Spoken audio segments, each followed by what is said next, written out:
Alright, and welcome back to the YouTube.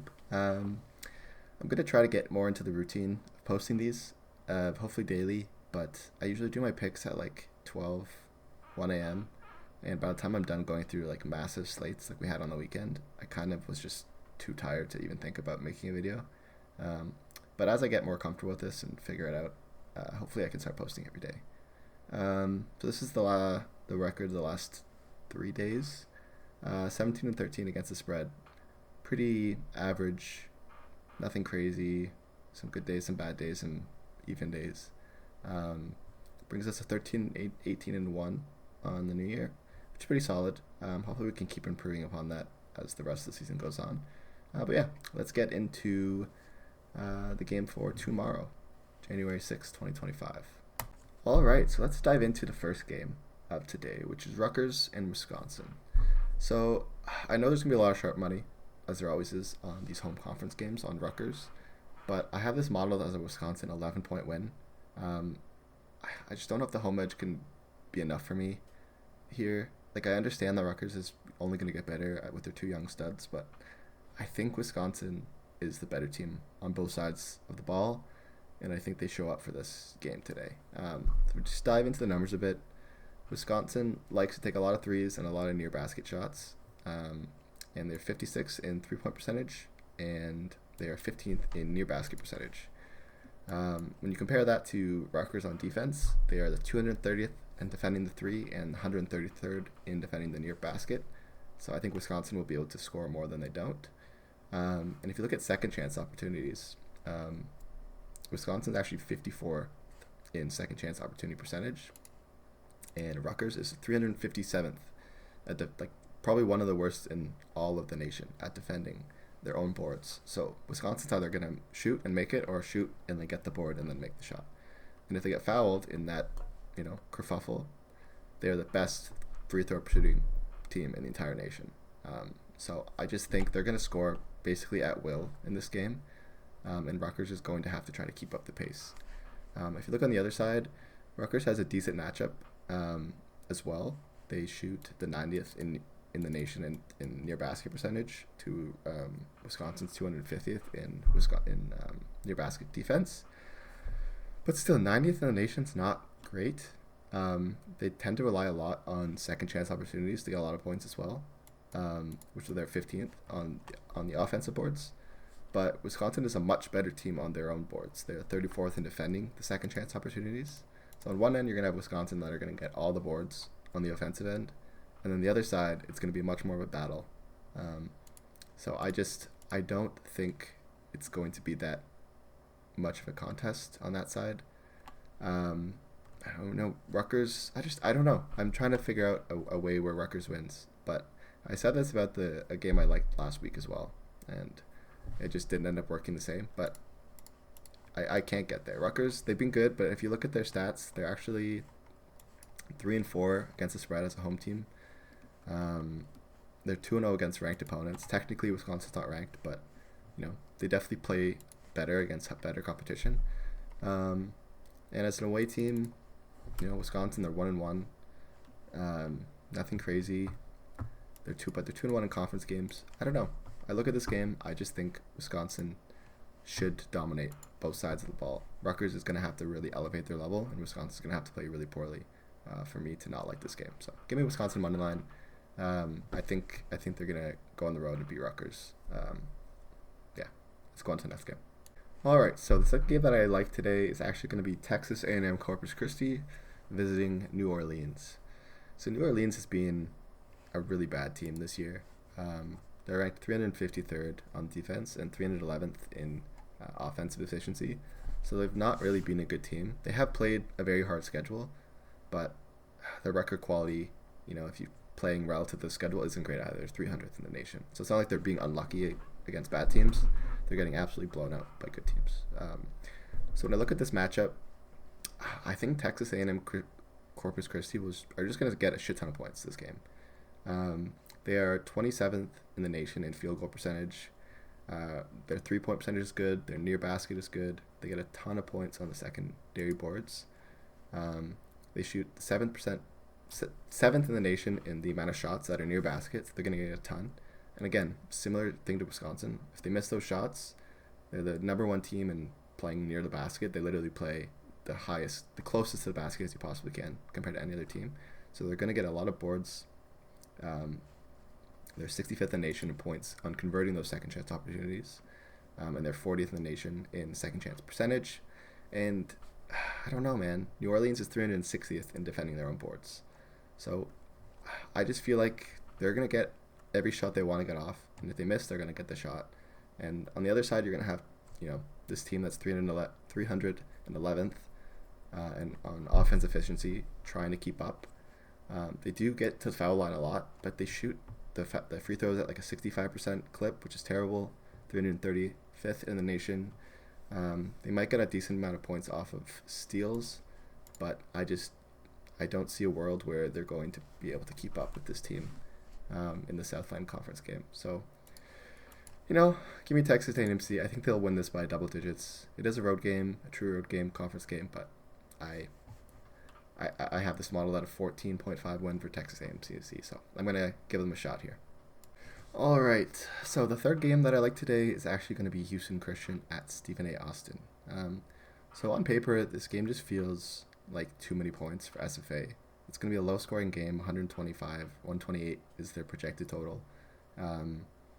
And on paper, like, these teams really aren't that different. They both like to shoot a lot of mid-range. They get a lot of points off steals and second chance opportunities. Obviously, SFA is a very good defensive team. I think they're 44th in defense efficiency, so it might give SFA or Houston Christian some problems. But if you look at how they like to shoot the ball, they shoot everything pretty decently, and they shoot everything around the same clip. And even though they're not going to be able to shoot a lot of threes, which they typically like to do, they still are going to get a decent amount of mid-range shots, which they're 134th in mid-range percentage. They actually shoot 355th in the nation in three-point percentage, so you could argue that them not being able to shoot threes is actually probably going to improve their offense because they shoot them and they don't make them.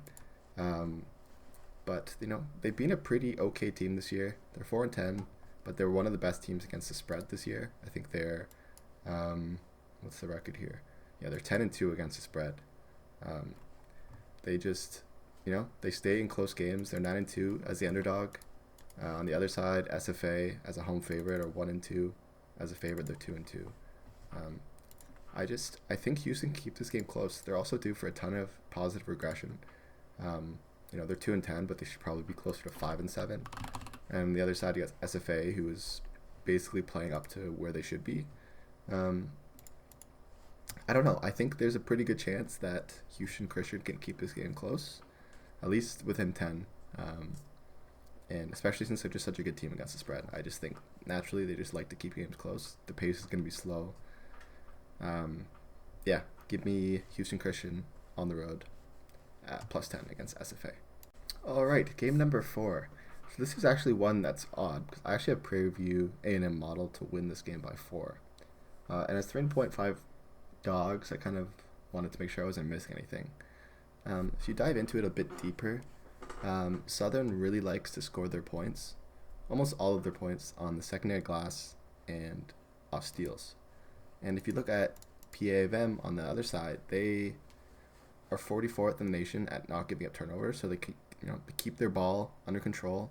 They've played the 23rd hardest schedule strength, so the fact that they're playing these high-level teams and are still one of the best teams at not giving up turnovers means that they're probably a team that are not going to let Southern strip the ball off them and get free points.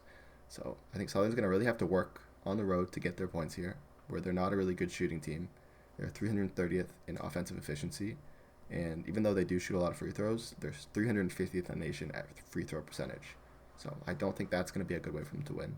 And on the other side of the ball, PVAM, they're not a great team. They're 2-10 in the SWAC, but they're not a bad team. They shoot the 3-point percentage at 110th best in the nation. They're 110th in field goal percentage. They shoot a decent amount of free throws at a 73% clip. They'll get a lot of points off the steal, second chance opportunities. When I look at this game, I don't know. Southern has been the better team, but I genuinely think PVAM is going to win this game outright. And if Southern can't get points off steals and they have to rely on their shooting, that's just not going to go well for them. So give me Prairie View A&M at home as 3.5 dogs. All right, so the last game that I like today is actually going to be Ohio State on the road. I got OSU as negative 4.5 on BetMGM, which is my bet. But I think it would move to -5 on most books. So you can get the 5, the 4.5 I would get it, but I still like the 5. So when I look at this game, it's going to be another one of those, conference road games that there's a bit like, Minnesota getting numbers at home should be good. But when I really look at it, Minnesota they played home a lot and they really suck at home. Like, if you look at their numbers this season, they are 1-9 against the spread at home. They're 1-11 against the spread overall. So they've just been playing some pretty garbage basketball. And then if you look into it, like, they're playing garbage basketball, and they played the 150th, hardest schedule compared to Ohio State that's played the 33rd. I think Ohio State's the better team on basically every single aspect in terms of just general ranking. They're just the better team, and they're coming off a tough loss on the road. And I think any team, especially in these hard conferences, they really play hard in Big Ten after a loss. Like, they don't take that shit, lightly. So I think Ohio State's gonna really lock in, and they're gonna, really beat up on a pretty overrated Minnesota team, in my opinion. If we're looking at the shot quality, Ohio State likes to make their points in the mid-range. They get a lot of points pretty much everywhere, but they get a lot of points mid-range is where they shoot their most shots. But overall, they shoot the 33rd best in the nation. They shoot the 3 at 28th against Minnesota's 212th ranked 3-point defense. Honestly, Minnesota does defend the mid-range well, 32nd best in the nation. But honestly, OSU shoots their threes and near baskets better than their mid-range. I think they just settle more for mid-range shots, so they're not getting them. I actually think that them having to take their threes and near baskets is probably better for their offense. And they will get a lot of boards. They always do. And look at the other side. Ohio State's really, they're not necessarily known to be an offensive team, but their defense is solid. They're the 12th best team in limiting opponents' field goal percentage. They limit mid-range, 6th best. Near basket, 65th best. They don't give up any steals. They're the 6th best nation in controlling the ball. They defend the 3 at the 19th best. The only thing that Minnesota might be able to do is get points on the offensive boards. But they're only 143rd in actually converting those second chance opportunities. So yeah, I don't see the world. Again, this is just one of those home court. I know Minnesota has a decent home court advantage, but the ATS just doesn't tell me that. Like, I know I always see this conference play bullshit, but again, I might get completely shit on for taking 2 road favorites in these conference games, but I think both of them are just significantly better teams. Ohio State's coming off a loss. I think they're going to be upset, and they're going to come and show Minnesota why they're ranked. So yeah, give me Ohio State. I think they're going to win this game by probably 10. This might look like that Houston game against BYU. Just, they're going to be outclassed. Yeah. Alright, so that wraps up my 5 favorite plays. It's going to be Wisconsin Moneyline, Texas A&M CC -9, Houston Christian +10, Prairie View A&M +3.5, and Ohio State on the road, beating Minnesota by hopefully a ton of points. Hopefully we can have a good YouTube day. The first YouTube video was kind of a shit one, kind of frustrating, but I think we're in a good bounce back spot. I'm taking a few, trend-wise, not great bets, but this is just one of those spots where I just think that the 2 teams going on the road are just much better on both sides of the ball, and they'll get shit done and probably beat them by 10. So yeah, thank you guys so much for watching, and let's hopefully see you tomorrow with a winning day. Talk to you guys tomorrow. Bye.